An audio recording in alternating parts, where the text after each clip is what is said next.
স্থলপথ, রেলপথ, নৌপথ সব পথেই মানুষ ঢাকা থেকে গ্রামমুখী হবে 2 থেকে 3 দিনের মধ্যে। এটা একটা বড় চ্যালেঞ্জ। আমাদের যে ব্যবস্থাপনাটা আছে, যোগাযোগ ব্যবস্থাপনা, তার সর্বোত্তম সদ্ব্যবহার আমরা করতে চাচ্ছি, প্রয়োজনীয় ব্যবহার করতে চাচ্ছি। তো অভিযোগ সাধারণত থাকে যে ভাড়া বেড়ে যায়, সেটা এখনো পর্যন্ত হয়নি এবং হওয়ার সুযোগও নেই। টাইম মতো বাসগুলি ছাড়ে না, এখনো পর্যন্ত শিডিউল বড় ধরনের বিপর্যয় হয়নি, টাইম মতো যাচ্ছে।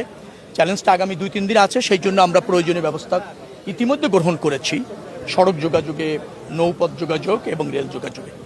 তো আজকে আমরা সায়দাবাদ বাস স্ট্যান্ডে আসলাম, এর আগে ফুলবাড়ি থেকে বাস স্ট্যান্ডে গিয়েছিলাম। ভাড়া নির্ধারিত হারেই নেওয়া হচ্ছে, ঠিক আছে। এখনো পর্যন্ত যাত্রীর চাপ মাঝারি, ব্যবস্থাপনা যা নেওয়া হয়েছে যথেষ্ট বলে আমরা মনে করছি।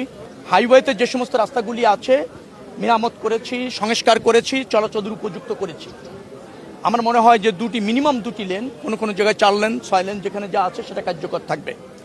আরও হচ্ছে যেখানে কনস্ট্রাকশন কাজ চলছিল ব্রিজের অথবা হাইওয়ের, সেই সমস্ত জায়গায় মালামালগুলো আমরা সরিয়ে নিয়েছি, ইকুইপমেন্ট সরিয়ে নিয়েছি, লেনগুলি উন্মুক্ত করতে আমরা সক্ষম হয়েছি।